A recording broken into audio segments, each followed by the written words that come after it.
year 254, and then Imam al-Hasan al-Askari becomes the Imam, and al-Askari was poisoned and he passes away.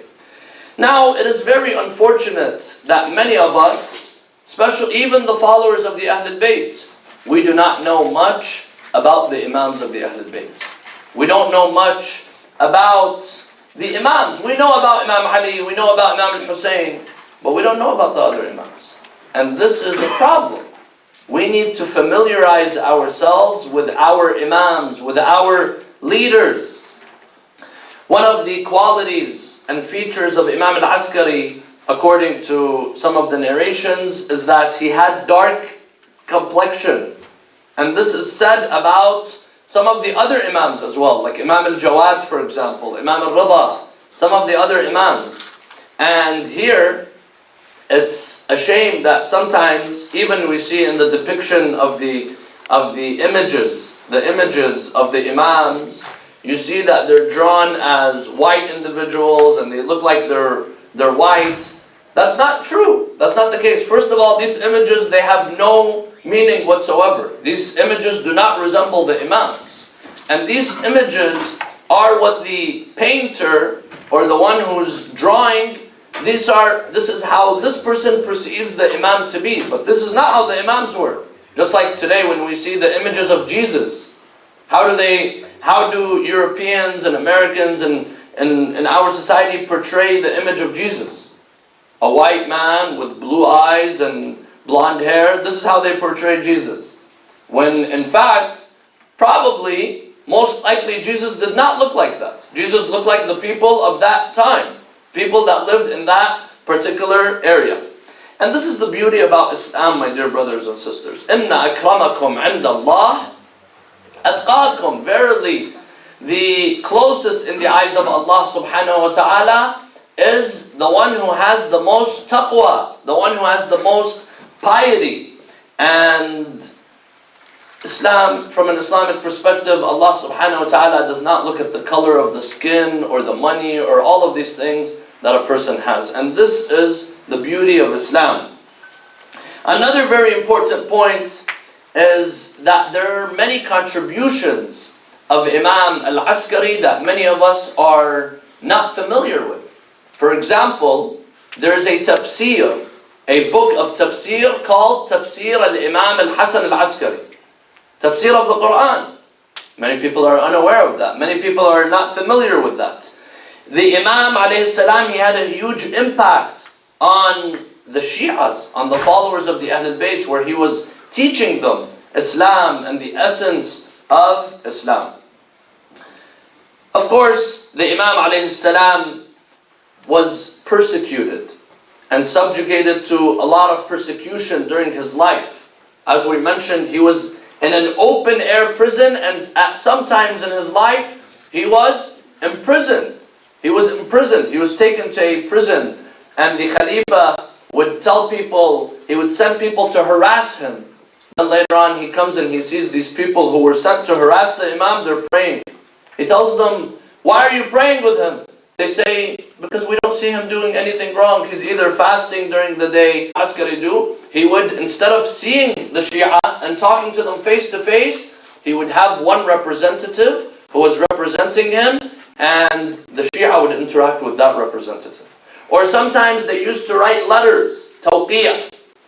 The system of tawqiyah, meaning that letters would come, they would give it to that one person. That person, he comes and he gives it to the Imam, and the Imam would answer, and he would put his handwriting and his signature. And this is exactly how Imam al-Mahdi, Imam al-Hujjah, for 70 years during the Ghaybat al-Sughra, this is how he was communicating with his followers. One thing is said that during the time of Imam al-Askari, one another, and he wrote a full book. He wrote a full book by the name of Tanaqud al-Quran. He's saying there's tanaqud, there's contradiction within the Quran. So Imam al-Hasan al-Askari, he answered. His answer was that, can it be so where one person says something and you understand it in a different way? Is that a possibility? He said, yes, it's possible. Maybe you thought what verse was saying such a thing. The the tafsir of the Quran. This is why you see one group of people, they say the tafsir of this verse means such and such. Another group says the tafsir of this means such and such. In this case, who do we go to? We have to go to Rasulullah and the Ahlul Bayt alayhim salam. Because they are the only ones that can give us the accurate interpretation of the Quran. You need a professor, you need a doctor, you need an expert to come and explain some of the things in the textbook.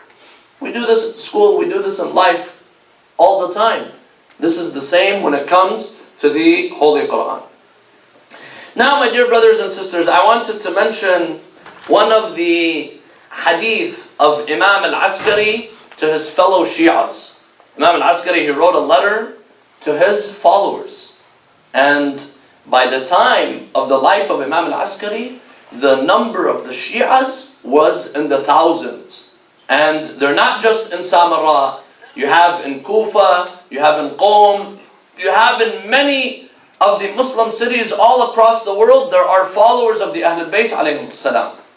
So the Imam, he writes this letter. And this is a letter to us as well, my dear brothers and sisters. This is not just to the people who lived at that time, 1200 years ago. He says, قال الإمام الحسن العسكري عليه السلام لشيعته. He tells his Shia, أوصيكم بتقوى الله. My advice to you is to have taqwa, piety in Allah subhanahu wa ta'ala. And Allah also tells us, وَتَزَوَّدُوا فَإِنَّ خَيْرَ الزَّادِ التَّقْوَى. If you're only to take one thing out of this world with you, out of this life, take taqwa. What is taqwa? Taqwa is the state of God consciousness. Taqwa is the state of always being alert to Allah subhanahu wa ta'ala. In times of happiness, some people, they do things that they start committing sin. To give you immunity. And it's the purpose of all of our worship. Allah says in the Quran during the month of Ramadan, كُتِبَ عَلَيْكُمُ الصِّيَامِ كَمَا كُتِبَ عَلَى الَّذِينَ مِنْ قَبْلِكُمْ لَعَلَّكُمْ تَتَّقُونَ. The goal of our worship is to reach taqwa. Fasting has been made obligatory upon you so that you protect yourself. So you have to be careful not to commit a sin. Some of us, we're very particular, we're very cautious when it comes to, for example, traffic laws, when it comes to our health, when it comes to the taxes. We don't want to do something that's illegal, and this is good. But we have to be cautious when it comes to our religion as well. He says, وَالْوَرَعْ فِي دِينِكُمْ وَالْإِجْتِهَادِ لِلَّهِ. Ijtihad means struggling in the way of Allah subhanahu wa ta'ala. You have to struggle because heaven is not for free. We know in this life, is anything free in this life? Nothing is free in this life. Heaven is also not free. So you have to struggle. يَا أَيُّهَا الْإِنسَانُ إِنَّكَ كَادِحٌ إِلَىٰ رَبِّكَ كَدْحًا فَمُلَاقِيهِ. You're struggling, you're striving. You have to struggle for Allah. وَصِدْقِ الْحَدِيثِ. And you have to be honest when you speak. وَأَدَاءِ الْأَمَانَةِ إِلَى مَنِ ائْتَمَنَكُمْ مِنْ بِرٍّ أَوْ فَاجِرٍ. And hold the trust. Whoever gave you a trust, whether this person is a righteous person or this person is a sinner, if they came and they entrusted you with something, what do you have to do? You have to protect it. You have to protect it with all that you have. And this is, the Imam is being very clear. You have to hold on to the trust to whoever entrusted you. Birrin aw fajr, whether this person is good or bad. Today there are some people, they say, oh, these people, they're not Muslim. It's okay if I betray them. It's okay if I don't keep the trust of them. This is not Islam. Rasulullah sallallahu alayhi wa alayhi, the people of Mecca, they did not believe in him as a prophet, but they used to come and put their money with him. Because they knew he was a Sadiq al-Amin. They knew he was the truthful. They knew he was honest. He's never going to steal it from them. This is why Rasulullah, when he migrated to Medina, he left Imam Ali in Mecca. One of the responsibilities of Imam Ali was to return the amanat, to return the trust to the people. They don't believe in him as a prophet, but they trust him. And this is how a Muslim should be, where everyone trusts you. Everyone could say, I could trust this person. Today there are some people you can't trust them with $5. But a mu'min is supposed to be someone who's trusted with everything. وَطُولِ السُّجُودِ. The Imam alayhi salam, he's telling his Shias, he tells them, if you want to be good individuals, prolong your sujood. What does prolonging the sujood mean? Prolonging the sujood means that you're praying, means that you have a relationship with God. It means that you're humble, because sujood, it grounds you to the ground. Why do we put the highest part, the most respected part of your body, you come and you put it on the earth, you put it on the ground? Because when we put it on the soil, we are reminded that this is our end. مِنْهَا خَلَقْنَاكُمْ وَفِيهَا نُعِيدُكُمْ وَمِنْهَا نُخْرِجُكُمْ تَارَةً أُخْرَى. From it we created you, and to it we will return you, and from it, the earth, we will resurrect you. وَطُولِ السُّجُودِ وَحُسْنَ الْجُوَارِ. Be a good neighbor. If you have neighbors, even if they're non-Muslim, even if they're bad neighbors, you be a good neighbor. It is said that the neighbor of Imam Sadiq alayhi salam, he would raise the value of his house. He wanted, people came and offered him to buy the house. He raised the value. They tell him, why are you raising the value? The area, for example, all houses in this area, they're this particular price. He's raising it a lot more. He says, I'm raising it because I have a neighbor like Imam Sadiq. Anytime there's food in the house, he comes and he brings me. He's always checking up on me. He's always saying salam. This is how you have to be. وَحُسْنِ الْجُوَارِ فَبِهَذَا جَاءَ مُحَمَّدْ صَلَّى اللَّهُ عَلَيْهِ وَآلِهِ. صلوا على محمد وآله. The Imam says, this is what Rasulullah came with. Meaning, you want to define Islam to people? Define Islam by being a good neighbor. Define Islam by being a trustworthy person. Define Islam through your akhlaq, through your manners, through your sujood. And then, he's telling his Shias how to deal with non-Shias. Right? There's a lot of non-Shias. There's a lot of people who are Sunni non-Shias.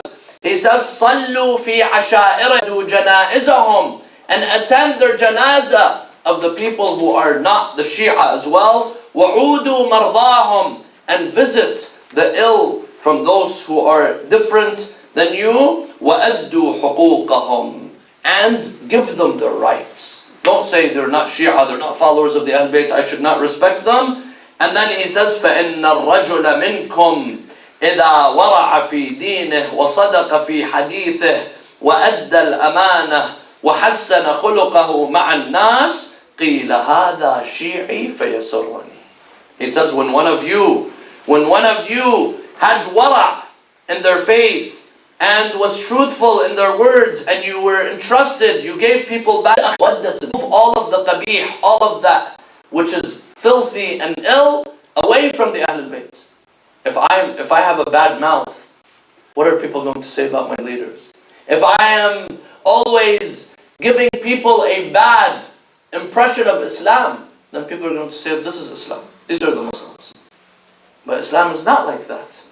وَادْفَعُوا عَنَّا كُلَّ قَبِيحٍ فَإِنَّهُ مَا قِيلَ فِينَا مِنْ حَسَنٍ فَنَحْنُ أَهْلُهُ. If someone says something good, then this is us. وَمَا قِيلَ فِينَا, who acknowledges the Quran, they have to give the Ahlul Bayt their haqq. لَنَا حَقٌّ فِي كِتَابِ اللَّهِ وَقَرَابَةٌ مِّن رَسُولِ اللَّهِ. And we are the closest to Rasulullah sallallahu alayhi wa alihi. And then he says, وَتَطْهِيرٌ مِّنَ اللَّهِ لَا يَدَّعِيهُ أَحَدْ غَيْرُنَا إِلَّا كَذَّابٌ. And we, the Ahlul Bayt, we are the ones who are purified in the book of Allah. No one could come and claim that they are pure except they're a liar. Because the only ones who are purified by Allah are the Ahlul Bayt alayhim salam. أَكْثَرُوا ذِكْرَ اللَّهِ وَذِكْرَ الْمَوْتِ. Remember Allah and remember death. وَتِلَاوَةِ الْقُرْآنِ, and the recitation of the Quran. وَالصَّلَاةِ عَلَى النَّبِي صلى الله عليه وآله. صلوا على محمد وآله. فإن الصلاة على رسول الله عشر حسنات. Because the salah, when you do salawat upon the Prophet, Allah will multiply that reward by 10 times. احفظوا ما وصيتكم به. Remember what I tell you. This is the wasiyah of them. He's telling people, remember this. وَاسْتَوْدِعْكُمُ اللَّهُ وَأَقْرَأُ عَلَيْكُمُ السَّلَامِ. And I leave you in the protection of God, and I send my salams to you. أَنَا أَعْصِيهِ ويعظم النعمة علي فلا أجازيه. نحمده ونسبحه ونقدسه على آلائه ونعمائه. من يهد الله فهو المهتدي ومن يضلل فلا هادي له من بعده. وأشهد أن لا إله إلا الله وحده لا شريك له. وأشهد أن محمد اللهم صل على محمد وعلى إمامي الهدى الحسن والحسين سيدي شباب أهل الجنة. وصل اللهم على علي بن الحسين ومحمد أمة أخرجت للناس تأمرون بالمعروف وتنهون عن المنكر. My dear brothers and sisters, throughout the Quran, we see that Allah subhanahu wa ta'ala constantly orders us as believers to do that which is good. If you're in a good society, if you see something wrong, you have to speak out. You have to try. People have to stand for the truth. In another verse, وَالْعَصْرِ إِنَّ الْإِنسَانَ لَفِي خُسْرٍ إِلَّا الَّذِينَ آمَنُوا وَعَمِلُوا الصَّالِحَاتِ وَتَوَاصَوْا بِالْحَقِّ وَتَوَاصَوْا بِالصَّبْرِ. What does that mean? That means you have to enjoy the good. تَوَاصَوْا بِالْحَقِّ. You have to try to seek the truth and stand for the truth. And my dear brothers and sisters, this means that we have to, the least thing you could do is, and this is Amr bin the world. We need to show America, we need to show Michigan, even your own local town that you exist. You're a person who's paying taxes, you're a member of society, so you need to show people that you exist. When you show people that you exist and you have a voice, then you will be respected, then you will be heard. And we, my dear brothers and sisters, need to have an active role in the community. Now, yes, there are a lot of things that are going on that are bad. Sometimes we Muslims were stuck in a bad or worse situation. There's never an ideal situation, especially for Muslims. It's not like the politicians, bin Yasir, and several others, and on the other side you have Talha and Zubayr and Aisha and several others. So there was a man by the name of Al-Harith. He comes to Imam Ali, he tells him, Ya Amir al-Mu'mineen, I'm confused. It's a very, very important word, and if we follow this in our life, then we will always be with the truth. He says, إِنَّ الْحَقَّ وَالْبَاطِلِ لَا يَعْرِفَانِ بِالنَّاسِ. You do not know haqq and batil through people. But instead, وَلَكِنْ اعرف الحق باتباع من اتبعه وَالْبَاطِلِ بِاجْتِنَابِ مَنْ اجْتَنَبَهُ. You don't judge people that this person is the barometer of the truth, then I will always follow this person. Follow the truth and see who is applying the truth in their life. Then you don't just follow someone who looks good or someone who may probably speaks very well. Follow the truth, and then the truth will guide you to who to follow. So, my dear brothers and sisters, this is the governors on the line. There's a lot of things that inappropriate books in the schools. This could be done at a school board. You could vote for the school board members. So you just need to have a voice, my dear brothers and sisters. And as I mentioned 3 weeks ago, there are also proposals. There are proposals that are three proposals. The first one, proposal 1, is for the term limits of state legislatures. So if you vote yes, that means you have problems here and there, but because it protects the rights of minorities. But at the end of the day, my dear brothers and sisters, Islam says abortion is allowed, but it's an exception. It shouldn't be what is always, it shouldn't become the rule. It should be an exception. It's always haram unless there's reasons for it to become halal. There are some exceptions where saying vote yes on this. So at the end of the day, you do your own research and make sure that you speak out against any batil that you see. If you see wrong, you have to speak out against it. My dear brothers and sisters, you see wrong, you have to speak out against it. My dear brothers and sisters, I wanted to remind you all the time, this is a good problem to have, but we will not be able to find a place except with the support of the community. And inshallah, we plan on this center to be a center for the community, meeting the needs of the community. And alhamdulillah, the diverse community here in Canton We try to aim to please everyone, and our whole purpose is to seek the satisfaction of Allah subhanahu wa ta'ala. So if you cannot come, I forgot to announce, just a second. Next week, Salah will be at 12:30 inshallah. Because of the daylight savings, Salah will begin at 12:30. And مقلب القلوب ثبت قلوبنا على دينك اللهم اغفر للمؤمنين والمؤمنات الأحياء منهم والأموات